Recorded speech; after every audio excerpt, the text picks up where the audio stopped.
Hi guys, I'm Alexandria and welcome to today's video. In today's video, I'm going to talk about 3 easy and satisfying ways to add vegetables to your diet. So if you're someone that is not particularly that much of a fan of eating a variety of vegetables, or maybe you just don't really know how to implement more vegetables into your diet and feel like the way that you eat it is not necessarily the most enjoyable, in today's video, we're going to go over how you can do that. I like vegetables, but growing up, the way I ate it was pretty boring and flavorless, and I didn't enjoy it. And then when I ate it, it felt like a chore that I was actually eating it. And then when I went plant-based, I found a whole new world of how people turn vegetables into the most amazing tasting dishes. And it just then inspired me of how I can make food that I enjoy while still eating the things that I need, and doing it in a way where it's not complicated and is enjoyable. So if that is what you are looking for, you are in the right spot, and we're going to go over 3 simple ways you can do that. The first one is to make it enjoyable. Think about your favorite 3 to 5 dishes. Is it pasta, bread, rice? Basically the main carbs you really enjoy. And think about the things that you usually have with it. One thing that I ended up doing that was really easy for me to add more vegetables to my diet was pairing it with something that I already enjoyed. So I'm really a bread person, and I was a pasta person. Honestly, I was a bread person. I don't even eat bread that much. But one thing that I would do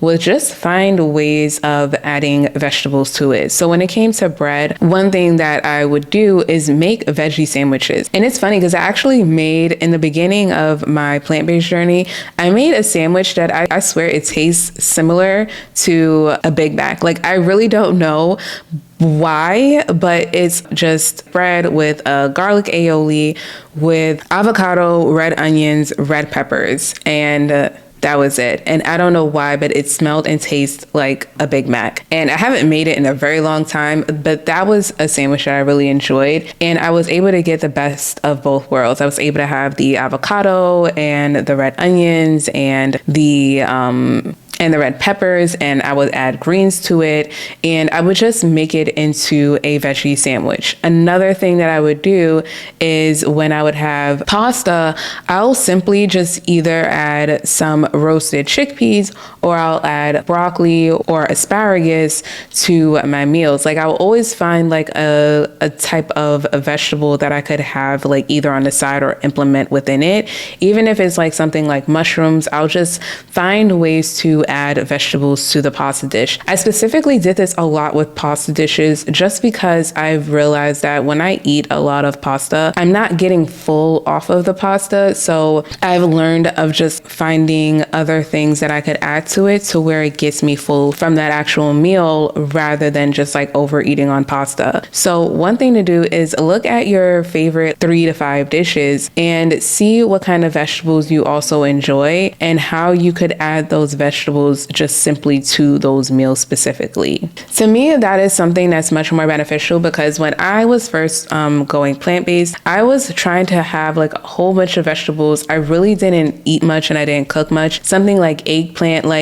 Eggplant is good when it's good and not so good when it's not so good. To me, having eggplant was so much of a process that I just stopped getting it. So when it comes to introducing vegetables, one thing that I realized is I don't have to eat all the vegetables. I could have my go-to vegetables and call it a day. And if I want to introduce more down the line, I can. So instead of feeling like you have to now have all these different types of vegetables that you're not used to making and cooking, one thing to do is think of your top 2 to 3 vegetables that you're okay with eating often, and just simply add that to meals that you already eat currently.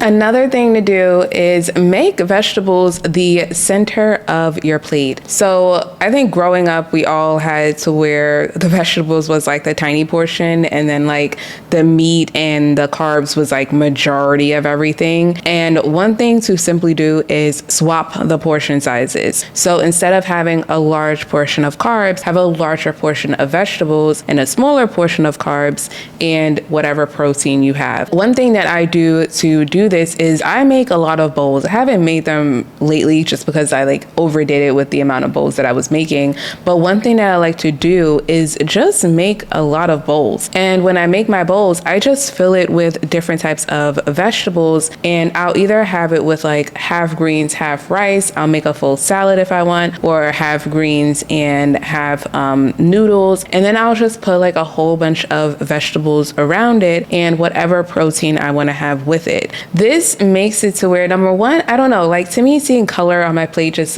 makes me happy. And then another thing is that you're able to still have a large portion of food, but you're doing it in a way to where you're not just eating this one thing and trying to force yourself to eat it. You're having flavor profiles of all these other different types of vegetables. So one thing that I like to do is if I get a bowl outside, I just find ways of recreating it my own way at home. So one place that we found, I think 2 years ago, was a place called Bolé, where it's just you make your own bowl. And that would inspire me of just making my own bowls at home and making my own dressing.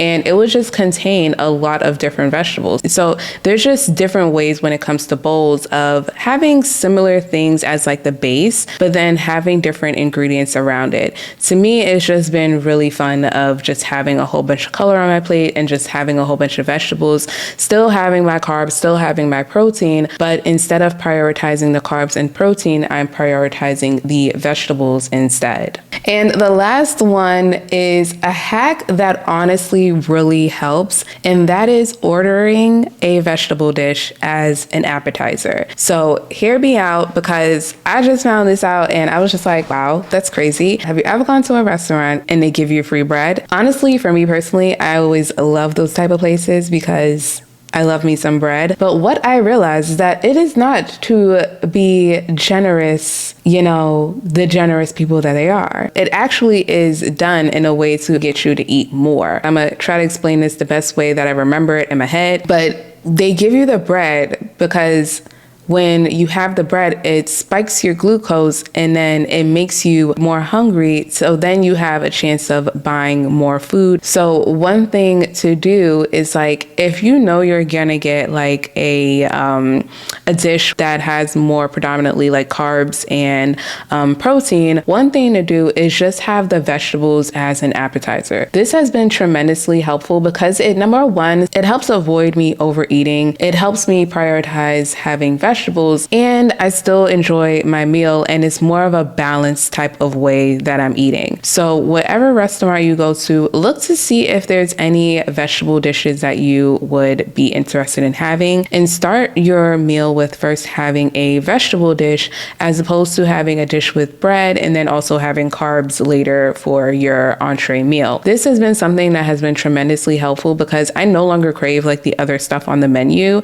I just look when it comes to appetizers of what has vegetables in it and go for those first. Because honestly, they be some pretty good appetizer vegetable dishes, and it honestly could inspire you of dishes that you can make at home and make yourself, and just a flavor profile that you probably didn't think about before. So honestly, those are just 3 simple ways of making eating vegetables simple and enjoyable. But what's the struggle you have when it comes to eating more vegetables? Is it you don't like them, or is it something to where you're trying to find better ways of eating them? Let us know in the comments, and let me know if any of these tips are something that you'll implement to get yourself to eating more vegetables in a more enjoyable and sustainable way. So I hope you guys enjoyed this video, and I will see you guys in the next video.